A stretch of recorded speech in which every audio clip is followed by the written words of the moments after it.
qu'on peut retenir de cette visite essentiellement, c'est que le président Daïs s'est félicité des propos tenus par le président de la République du Cameroun, notamment l'appui que le président accorde à la revitalisation du travail de l'Assemblée générale, mais aussi à l'importance de placer l'Assemblée générale au cœur des problèmes qui affectent l'humanité.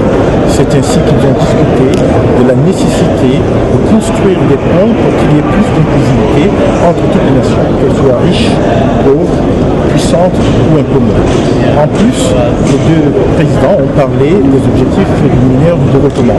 En ce sens, je pourrais dire que le président Daïs a écouté très attentivement le président camerounais. Ils ont également parlé de la réforme des Nations Unies, notamment de la réforme du Conseil de sécurité.